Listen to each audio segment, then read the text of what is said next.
Hey everyone, just a quick heads up. If you've been enjoying our weekly podcast episodes here on YouTube, you might be missing out on even more content that we're putting out each week. We've launched a brand new channel called Boldly Go Travels. That's where you'll now find all of our non-podcast content, like our YouTube shorts, behind the scenes vlogs, full hotel and resort reviews, destination recaps, and travel recommendations. Also, every Friday we release an audio only episode called our Quick Hits, where we break down the latest news in travel and the points and miles world.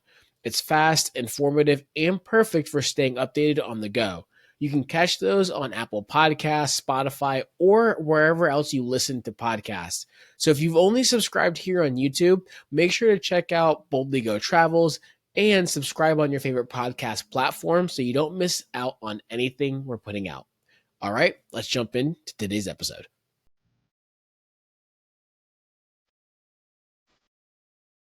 Okay, hear me out. Taxes can actually be interesting, especially when they intersect with points, miles, and travel. Ever wondered if your Amex welcome offers are taxable, or if using a business card for personal expenses will send red flags to the IRS? We brought in CPA and fellow travel enthusiast Rachel Earl to break it all down. She's not just a tax expert. She's grown up in the world of travel and is earning and redeeming points for business class travel with her family. This episode is packed with real talk, surprising insights, and strategies you probably haven't heard before. And trust me, if you earn or redeem points, you'll want to hear what the IRS actually cares about and what they really don't. And if you somehow love taxes enough to want to deep dive yourself, Rachel's provided us some reference footnotes that will be linked in the show notes. Trust me, this is the tax talk you didn't know you needed, but you'll be glad you listened to.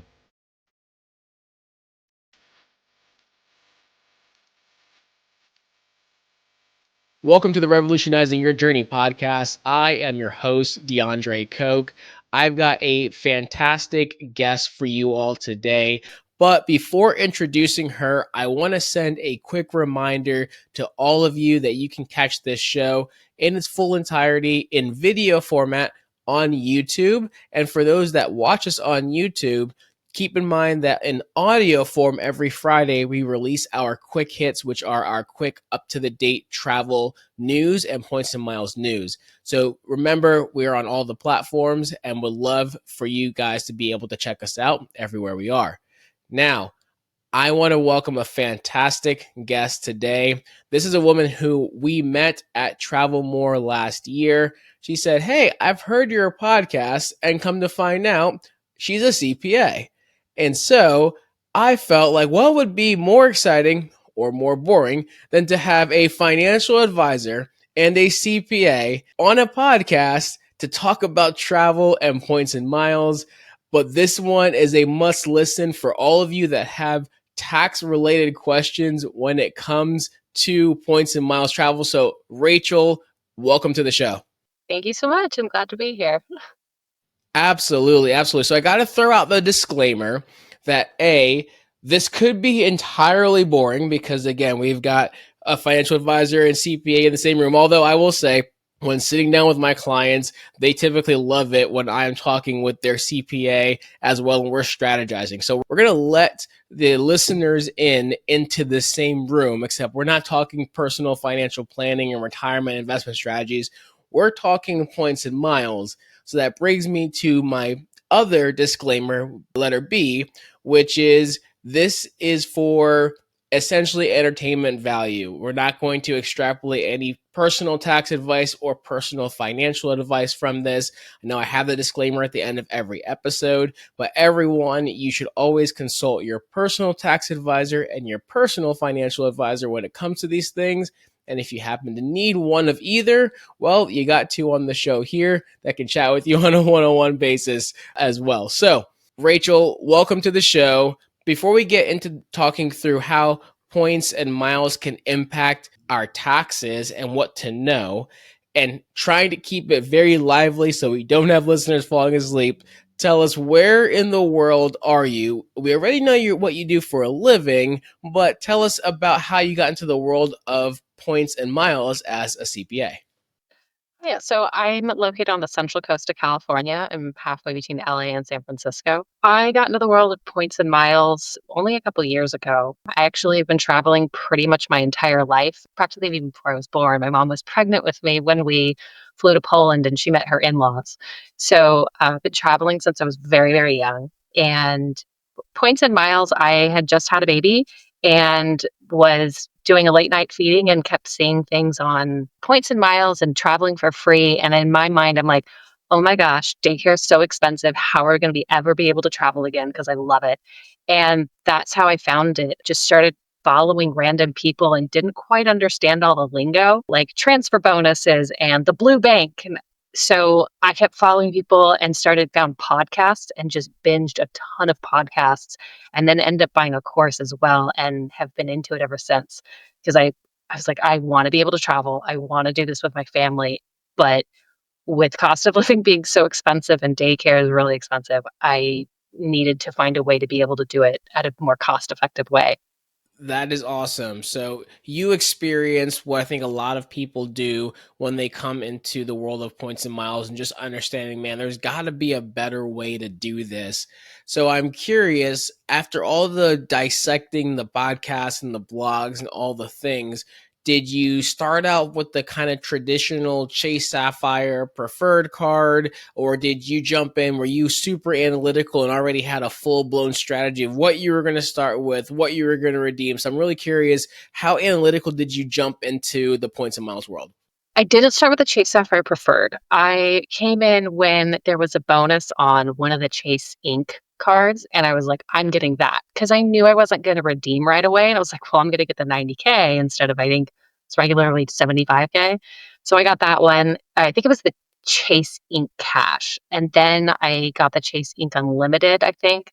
And I think it took me a little while. It was my husband had gotten the Chase Sapphire Preferred before we redeem and we had that one redeeming. So I had transferred my points to his. And I think even the Capital One venture had an elevated bonus. So I went in for that one even before I got the Chase Sapphire Preferred. So it took me a little bit, but I knew how we were going to do it. So yeah, a little bit of all of it. I was like jumped straight in and did have a plan. So because I was like, yeah, this will work. Don't worry. Very cool. So I absolutely love that. And since you mentioned your husband, I assume he's your player too, very willing off the bat. Did you have to kind of coax him a little bit? Or is it, hey, you're the financial expert here, so what you say is what we're going to roll with? I would say for years he'd been like, well, if we just use credit cards, we can collect points. And I was like, this doesn't make sense to me because it takes years to be able to redeem for a plane ticket. And so once listening to this, I'm like, oh, this is how you quickly accumulate and learn the different strategies to accumulate them. Then I almost became the player one. So convincing him was like, okay, yeah, sure. Like it was one conversation. I didn't have to, like, I know a lot of people will sometimes wonder, is somebody going to come after me? Is the IRS going to come after me? Is this illegal? Is it legal? And he was on board. I just needed the convincing of, or the teaching and learning of how is this possible to keep it going. So once I figured out how to do that, I was all in, and he was too. He lets me do the more analytical, and he's like, "All right, let me know what I need to apply for." I keep track of all the stuff. Got it. That's absolutely perfect. Well, Rachel, let's jump into the meat and potatoes of the conversation because we've come up with the list of questions that we feel like most people probably have in the world of points and miles. And some of it is just probably in the back of most people's minds, but there could be some people that are hesitant to start this process because these are on the forefront of their minds. So the first question we're going to start with, in the most kind of basic sense, are points and miles subject to income tax? Because I've seen conversations, arguments about this multiple times over the years. So yes or no, are points and miles subject to income tax? I'm going to break it up in two ways: earning the points and miles, and then redeeming them. Earning points and miles, no, they're not subject to income tax generally. So any points earned from a sign up bonus, those are not subject to income tax. points earned from just normal spend, even if you're getting 1x or you're getting 2, 3, 4x based on bonus categories, those are not subject to income tax. I know Capital One Venture has had a sign up bonus of 70,000 points plus $250 cash that's redeemable on the travel portal. That is not subject to income tax either. My husband has gotten that one and we redeemed it. And because it has a very specific use and you're not getting cash for it and it's not increasing your wealth, which is really kind of the point of the IRS, I think, what their threshold would be, it's not subject to income tax. What is subject to income tax is referral bonuses. So you refer your friend, your P2, that amount will be reported on the form 1099 miscellaneous, MISC, as other income. It's essentially a commission for referring someone. The rule with the forms 1099 miscellaneous is that any vendor that pays out to somebody more than at least $600, that amount must be reported on the 1099 miscellaneous. So if you receive a sign up bonuses of 50,000 points, let's assume it's 1 cent per point. That's going to be about $500. You probably won't receive that amount from the bank. But the IRS rules are every dollar earned, no matter the source, is subject to income tax. So, and I'm not 100% sure on how each bank will value each point. So I'm not sure what the value would be, but those are the rules. Okay, perfect. So I think that makes a lot of sense because a lot of times when people are making the argument that, oh, I had to pay a 1099, whatever it may be, for the points that I earned, the deeper down part of the conversation was, oh, well, I did refer 4 or 5 family members over the year. And that was what the value came from because everyone else was like, no, I've never paid income taxation on getting points at all. Even for myself, when I look at receiving points, right, when it comes to sign up bonuses or just spend on cards, I've never had to pay anything for those things. So I love the clarification there because I think someone that's getting their whole family into points and miles and taking advantage of some of these like double point offers where Chase is like, hey, or Amex is like, hey, instead of 20,000 Amex points per referral, we're giving you 40,000 Amex points per referral. Yes, that's great to you. But as you said, there is likely some sort of valuation for those points, which will create some sort of taxable income, which could catch some people off guard. Yeah. And I mean, generally, it depends on your tax rate. I mean, if you're, let's say, 25%, and I'll do a quick calculation, if it's you got the $600 times 25%, it's $150 of tax, which may or may not be worth it to you. And you're like, yeah, but with the extra points, I can get so much value from traveling. Okay, great. I wouldn't worry about the extra tax and how much it's going to impact you and lose sleep over it, is really the point. It's just more something to be aware of. That makes perfect sense. Now, let's change it. What about those people that have cashback cards and can get rebates and such? Does that rule work differently when it comes to income taxation, especially with points? Because you could decide that, well, I could turn my cashback into, well, cashback or turn it into points. Does one create a taxable event over the other? Yeah, so we can touch on redeeming the points and miles for specifically travel. The IRS actually did issue guidance from 2002. So keep in mind, it's over 20 years old. It's probably not going to be updated anytime soon, so you don't have to worry about it. But there's a lot of administrative and technical issues that would make it too difficult to address how to value those points to redeem them for travel. And in case anybody's wondering, the IRS notices 2002-18, and it's frequent flyer miles attributable to business or official travel, just for those who want to know. But I would have pushback on that if there's a lot of questions on how to value it. So the valuation of the timing, how do you decide when to bring it into income?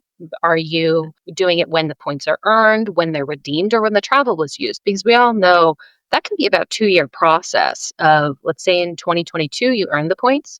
2023, you booked the travel. 2024, you took the travel. So there's a timing issue. The valuation, how does each bank value each point and what do they value it at? So how does each bank value each point? And then if you have a transfer bonus and to a bank, that can cause an issue as well of like, well, how do you value it with a transfer bonus? So there's a lot of complications that is why the IRS wouldn't tax you on redeeming it for travel. So IRS isn't going to accuse anybody of underreporting their income tax because they earned or used their points and miles, or at least earned their spend and everything.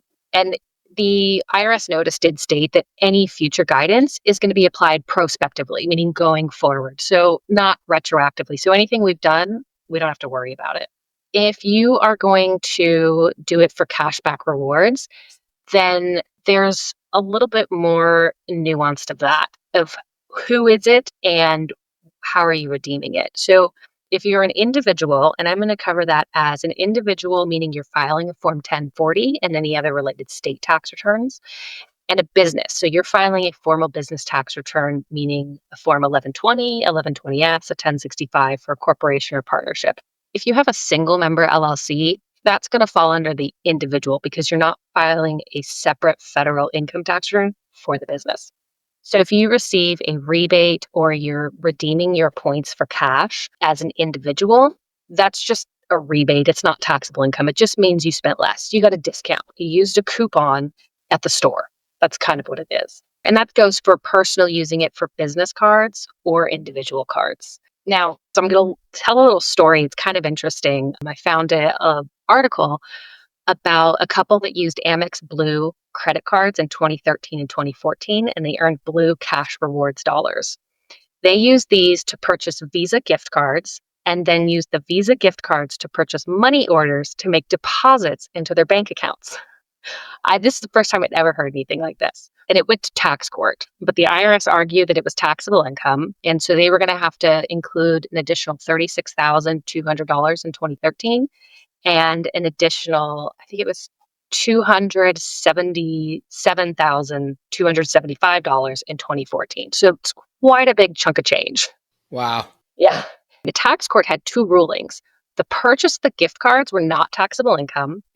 And even if they were used indirectly to fund money into their bank accounts, using those Blue Cash Rewards dollars to directly redeem the money for money orders and putting cash into their bank accounts would be included in taxable income. So the court stated the IRS had a policy of excluding from income credit card rewards for product or service purchases. And the court states it wants the IRS to update its policies rather than having piecemeal litigation, which they haven't done. So I would say even the tax court there's pretty good past litigation of if you're redeeming your points and miles for cash as an individual, you're fine.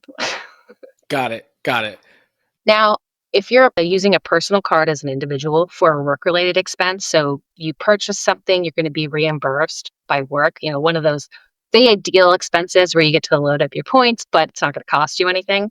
If you receive any kind of benefit, then those rebates that you receive, those could be considered taxable income by the IRS. So I'm thinking like, oh, you have used Lyft on a work trip and you had added the Chase offer onto the credit card and it's like 10% back. That 10% back could be considered taxable income. Now, business cards and business related expenditures, it's a little bit more roundabout. So I would say generally, yes, it's considered taxable income, but not in the way that you think. You're getting those rebates or cash back. It's really what it is. And when you do the accounting and you're reconciling the account, it's a decrease to the expenses and therefore an increase to income. So that's how it's more of from an accounting perspective, how it becomes taxable income. It's just decreasing your expenses. Hey everyone, I hope you're enjoying this week's episode. DeAndre here, and I just wanted to interrupt briefly to remind you of two things. First, be sure to sign up for our newsletter where we give you direct access to travel updates, news you'll want to jump on in the points and miles world, and our continuously updated card offers to maximize your travel rewards, often before they're ever mentioned in the show. Also, if you didn't already know, we have a private Facebook group where we share news as it breaks, ideas, and other things that don't make it into the newsletter or show many times, and that's the best place to get your points and miles question answered directly by me and other travel enthusiasts. Both of these links will be in the show notes. Now, back to the show. Perfect. So in the realm of then business expenses, one of the things we talk about often on the show is that you don't have to have a glorified brick and mortar business to be able to get a business credit card, as an example. And we hear people talk about this a lot. I've mentioned it on this show as well. And yes, there's a lot of different things that can qualify as a business, right? Typically, if you have some sort of 1099 income, you drive for Uber, you sell things on Etsy, even if you're selling stuff on Facebook Marketplace and other things, you technically do have a real business quote. So the question here, though, is for those people that are like, I don't know, it doesn't feel like I have a real business. I can't really get a business credit card because I don't have a real business. What's the reality around, will the state or the IRS, go after me if I acquire business credit cards and use them for non-business expenses when I don't have a quote unquote real business? What would be your response to that? I would say, no, you don't really have to worry about it. The IRS or state taxing authority is not going to go after someone for applying or acquiring a business credit card or using it for non-business purposes. The IRS doesn't keep track of credit cards owned by a company that's kept track of by the banks. They have bigger fish to fry. They have more important things to worry about than, are you using this credit card appropriately as outstated by the bank?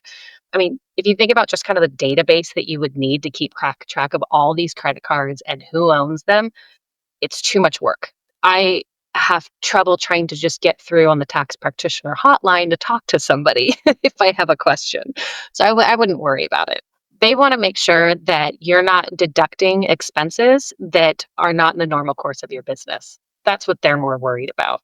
So you can use your social security number to apply for a business card because you'd be filing as a Schedule C on your tax return, which is a business. And it's just for sole proprietors. So it's totally fine. But they don't care what card you're using. They just want to make sure you're not deducting things you shouldn't be deducting.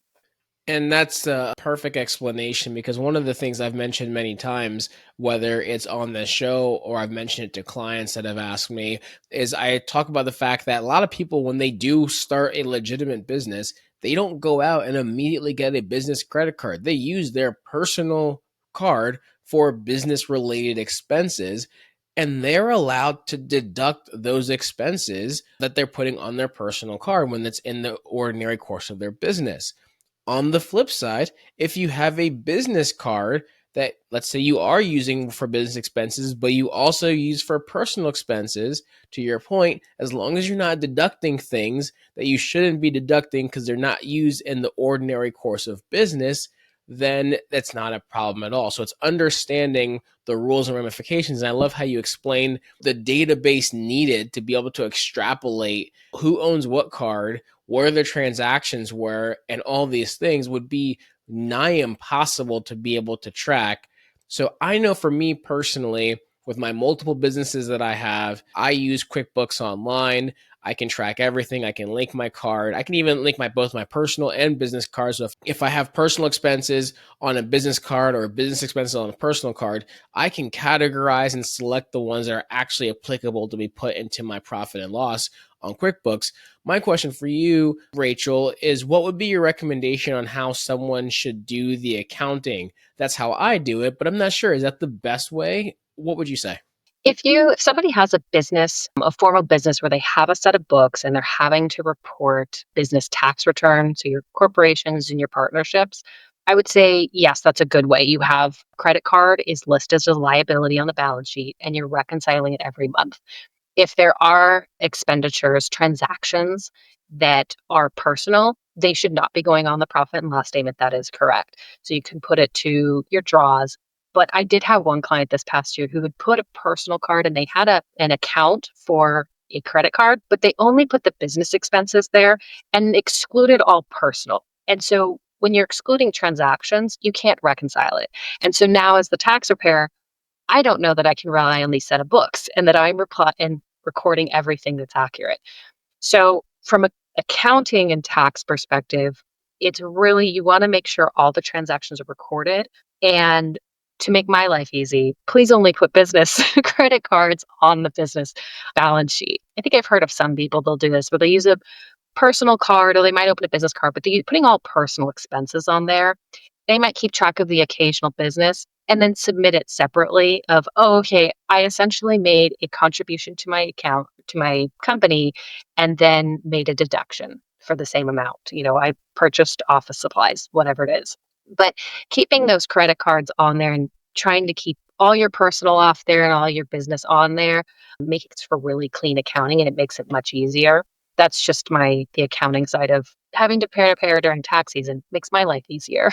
But it's understandable in the card churning and the points and miles that you want to be able to use whatever expenditure is possible to earn those points and miles. So it comes down to being really good about your record keeping and making notes on the transaction so that when the accountant does go in there, they know, oh, okay, I can tell this was, it's like, oh, I went out to lunch, but this was personal, it's not business. That can be helpful to them as well. And I think for that very matter is why I had to tell my CFO that, yes, I will record the transactions on the cards, because it would be a nightmare for me to try to explain to you and for you to try to figure out what's going where, because it's essentially like a beautiful mind with like the string and all the things when it comes to like cards and expenses and all those different things. So I can appreciate from the accounting side where it's simple. And for my team who's listening to this, I apologize in advance that I make it so complicated because I'm so into the points and miles world. So I love that explanation. Rachel, this isn't exactly, points and miles focused, but a lot of times, especially when you're starting to build up reputations with Citi and Chase and Amex and all these banks, you start getting offers for doing more business with them, especially when it comes to like business checking accounts. And they'll say, hey, open up a business checking account or a personal checking account, do X, Y, and Z deposit, hold this amount of cash or money in there for a certain amount of time, and we'll give you $300, $600, $900 for these bank bonuses. And this is a whole different world. I know plenty of people that kind of hack this game where they kind of bounce from bank to bank and kind of get all this free money built up for these bonuses. My question for you is, what's the taxation of that? Is that something that someone should be aware of or worried about? Yeah, I think it is important to know about it. Whether they should be worried about it really depends on their income level. So, any income that you earn from a bank bonus, it's considered interest income, and it's reported on the form 1099 INT. Unlike the 1099 miscellaneous, the 1099 interest has a minimum threshold of $10 being reported. So these bank bonuses are usually, it can range from like $50 to a few $100s. They're going to be reported to you. So you just report it on your Schedule B. It's not a big deal. What some people may not be aware of is that they're subject to the net investment income tax, which is an additional 3.8% tax on top of the regular tax rates. Now, the people that it would be subject to that are those with the modified adjusted gross income is $200,000 for single and head of household taxpayers, $125,000 for married filing separate, and then $250,000 for married filing joint, qualifying widows and widowers with dependent children. So if your income is below that part, you don't really have to worry about it too much. Now, it's only 3.8% for the net investment income tax, so it's not that much, and it is offset by investment interest expense. So I've used it before, and I think it's a great opportunity. I'm like, we'll save it for travel, when those things that can't be offset by points and miles like food. So I think it's fine. Or if you just needed the cash, it's not a big deal because in the end, it's still free money. You may have to pay some tax on it, but you're still out ahead, of the money that you made. So that would be for businesses and for individuals. Now, a great opportunity for this is if you have an overpayment of tax and you're going to get a refund, open up the bank account ahead of time and have it direct deposited. And you get the money and you don't have to worry about changing your payroll. And we did that this year with our federal income tax return refund. Smart. Smart. Absolutely love that. Now, Rachel, I'm going to throw a curveball at you here. So let's say hypothetically I'm a W-2 employee. I don't know. Let's just say I'm a physician and I don't own a single business. Should I be thinking about opening a business entity to be able to get some of these business bonuses or these business card sign up bonuses specifically? Well, what's the thoughts there? And what if I have a business and have a business entity and get a business card, but my business really didn't have any income or, for that matter, any expenses? What are the parameters there that I should be aware of? But say if you're an individual and you want to open a business card, use your social security number. Don't go to the IRS and get an EIN. You're only going to do that if you have to file something with them. And you could cause more trouble for yourself in terms of you don't file anything. Either it could be payroll tax returns or a business tax return. And the IRS is like, hey, where's this return that you were supposed to file? And now you're having to deal with IRS notices. And it just becomes taking time out of your day that you frankly probably don't want to do. So I'd recommend don't do it unless you are opening up a separate business. Now, in California, a lot of people, I think just in general, will open up a single member LLC because they want to open their business. And I would hesitate to do that unless there's some real, you'd want to talk to a lawyer about that. In California alone, for opening up any corporation or an LLC, it's a minimum of $800 tax every year.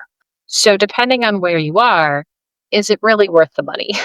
You know, California is one of the more high tax states, but I would say it's probably not worth it.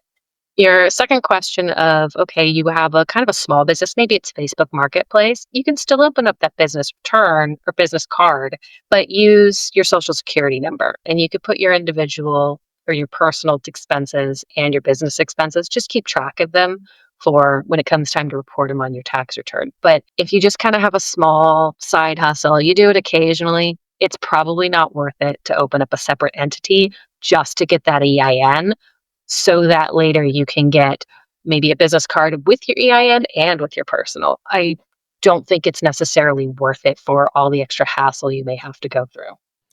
So, Rachel, I know we were talking a little bit offline that there's a little bit of a different or nuanced strategy that someone could use if they're, let's say, bold enough in the spirit of the brand Boldly Go. If they're bold enough when it comes to tax withholding and maximizing points on estimated tax payments. We talked a little bit about this offline. I would love to hear you bring that back for the listeners and talk through how that could potentially be a strategy that no one's really thought about or mentioned. So I'd love to hear that. Yeah, a lot of the travel points and miles influencers out there will say, oh, if you can pay your estimated taxes with credit card, it's a great way to earn points. I was like, okay, yeah, that makes sense to me. And then my mind goes to, okay, well, if you're withholding, or you have withholding on your income, if you have withholding on your W-2, let's just say somebody isn't just going to decrease their W-2 withholding so that they can then make estimated tax payments later.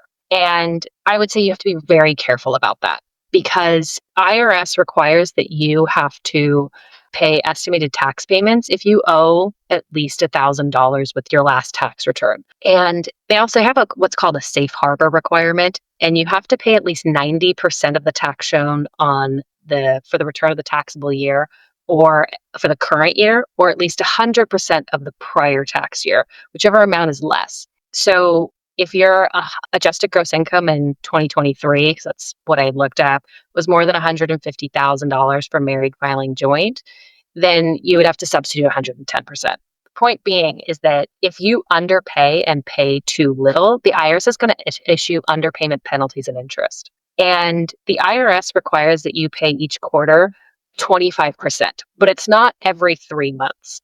It's January 1st to March 31st is due April 15th.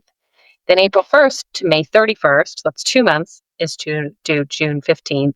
And then you have June 1st to August 31st, and then it's September 1st to December 31st. So you're not looking at, okay, well, just take my income every quarter and divide it up by 4 for the year. It's not quite that simple. And so if you're underpaying a certain amount and they say, oh, you owe 25%, let's say it's $5,000 by the first quarter and you paid $4,000, well, then $1,000 is going to be owed, or there's going to be penalties owed on the $1,000 and interest on top of that. And in the past couple of years, the interest rate has been raised by the Fed. And so those penalties and everything that you owe are going to be more than they have been in the past few years when interest rates were really low. So now you're looking at, I'm not sure what the interest rate is now, but it's probably more than the 2, 3x you're going to get on your credit card. Plus, you have the credit card processing fee. And then you have to look at your states as well if you're going to be paying state estimated tax payments. So you'd really have to run the numbers and decide, is it worth it? So it's definitely a strategy that's potential. And the reason why I mention this is because I found it to be something I actually never thought about. I think most of the people that talk about estimated quarterly tax payments like I make, and we have a lot of clients that make, and especially a lot of people that are highly compensated are typically doing. It's just the nature of the beast, especially if you're a business owner. It's just you just kind of have to do it when you run a business. Never thought about the fact that someone who maybe is W-2 could say, let me change my withholding so that I, instead of getting a tax refund, I get a tax bill, make that bill larger, and I'll just plan to pay that quarterly so I can have some additional points and miles. I think that's a very interesting strategy, but it's important to bring up that nuanced point about if you don't do it right, it can end up costing you more than you get. And I think that's a really, really important stipulation to make, that while that is a very bold strategy, it could come back to bite you if you don't do it correctly. Yeah. And especially in California also is extra weird. 30% is owed by the first quarter, another 40% by the second quarter, nothing by the third quarter, and then they want the remaining 30% paid by the fourth quarter. So you've got timing issues there in California. I'm not sure what other states are, because I had thought about that on my own of, well, would that make sense? And I'm like, you know what? I just don't want to deal with the hassle. I'll just have the withholding. Just deal with it then, because I didn't really want to deal with it. It's too much brain power that I didn't want to do. Got it. Got it. Well, Rachel, this has been fantastic. I think we hit on a lot of the questions that people either have in the forefront or in the back of their mind when it comes to points and miles. And I think there's been a lot of debate, but there's really never been definitive explanation that we can say even has come from someone that has credibility in the space of, as you are, as being a CPA. I hear all the time that I am able to bring more credibility to the world of points and miles by being a financial advisor. But I think there's especially nuances to this industry that you want to hear from more than just an influencer about, right? You want to hear from someone that, I mean, literally is eyeballs deep into the tax code well, at least once a year, which is why, unfortunately, this would have been great to have aired during tax time as people are preparing. But of course, we have to, mind your own sanity. So I know you thanked me for scheduling this after the April 15th tax deadline. So all the listeners, bookmark this so you can refer back to it when you start thinking through tax season next year as well. So Rachel, this was fantastic. We've been getting into a lot of information, a lot of nitty gritty, a lot of stuff that's probably boring to so many people, but good for them to know. So I want to transition and do something with you that I've never done with another listener before, and do a round of just a couple rapid fire questions, because I want to hear some of the more fun parts of points and miles and travel for you. So I'm going to hit you with a few rapid fire questions. Are you ready? Yes. Awesome. First one, best family trip you've ever taken. And it could be points and miles based or not. I think last year when my husband and my son went to Poland, we only went for a week, but my grandparents got to meet my son. And I don't think they ever thought they would ever be able to meet their great grandchildren. They'd met one before, but that was pretty cool. That's awesome. Were you able to use your points for a portion of that trip? Yes, we used points to fly out there. We flew out on Air France. We took business class. I'm not sure I would do it again with a 2-year-old because they don't sit still well. And Air France requires them to sit window seat. And so there was an aisle between us. So that was kind of hard. But having access to lounges when you're exhausted and hungry is great. But then we had a direct on LOT Air Polish back from Warsaw to LAX direct. That's incredible. Next, most underrated travel tip or hack. I love the app Wanderlog, and I know a lot of people use TripIt. I like Wanderlog because it has a map on it, and so I can see what is near each other when I'm going to travel somewhere, and I can decide, okay, my day is going to be in this area of whatever city, so I don't have to be crossing the city back and forth. Oh, wow. I love that. I've never heard of that app. I have touted TripIt on this show many, many times. And I'm going to have to do some Googling and look into this one. So I'm very curious. I love that. That was great. So back in 2019, oh, this is another great trip. My husband and I went to France and we saw the Women's World Cup, the semifinals and the final in Lyon. And then we went up to different parts of France and saw the Tour de France because my husband loves cycling. And I used Google Maps to try and pin things of where things were in different cities so that we wouldn't have to cross the entire city every time I wanted to see something. So I'm very grateful for their Wanderlust because the Google Maps that I was using at the time was cumbersome. Awesome. Awesome. Awesome. Awesome. Next question. City that you're most dying to get back to. Leo. The food was great. It felt still like a small town and it was easy to get around and it was absolutely gorgeous. I would love to go back there. Best hotel or resort you've ever stayed at using points and miles. I don't think we have yet. We're going to, so I'll go do this. Well, this summer we're going to be going to Prague and we're going to stay in the Andaz for 2 nights. And I'm very excited about that. Awesome. Andaz is a really cool Hyatt brand. So I love that you're getting a chance to experience the Andaz brand. It's really eclectic, very, very, I don't know what the word would be, hip is what comes to mind. All right, last one, and then I'll let you off here. Biggest travel deal or savings or redemption that you've scored. So kind of what have you done? It could be one of the trips you referenced already, but kind of the biggest either redemption or travel deals or that you scored that just really blew your mind. I'll do two. One was not our points, it was pre points and miles. And I don't remember the redemption because I didn't know anything about it, but somebody gifted us points and miles to take a trip after my husband and I got married. So that's when we went to France and Poland and saw the Women's World Cup, the Tour de France, visited my grandparents in Poland and visited some friends that are out in Poland. So that was great because it wasn't ours that we were using. And then probably the greatest deal we had Air France last year going to Poland. It was a 25% transfer bonus from Chase.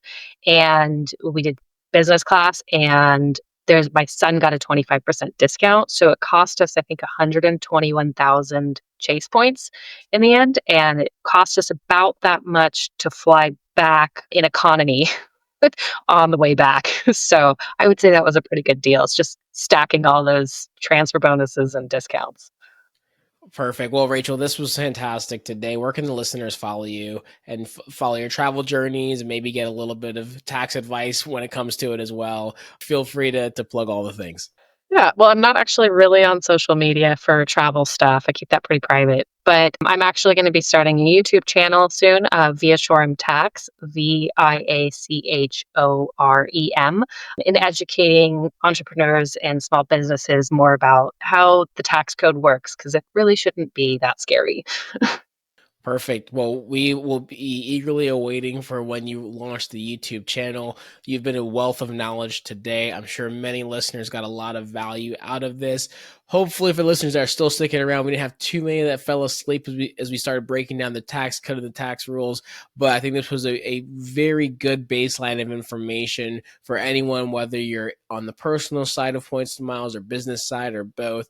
Fantastic. So, Rachel, thank you so much for being here today. Thank you for having me. I appreciate it. Absolutely. For the listeners out there, if you want to continue to grow in the points and miles space, continue to follow our show. Make sure to subscribe, like it, share, tell your friends. You've got friends that are business owners and they're wondering about the tax implication of points and miles. Send them this episode. And make sure to follow Rachel on her YouTube channel when that goes live. I know it's going to be a wealth of knowledge. As always, we appreciate you listening in with us today, and we will catch you on the next episode. Take care.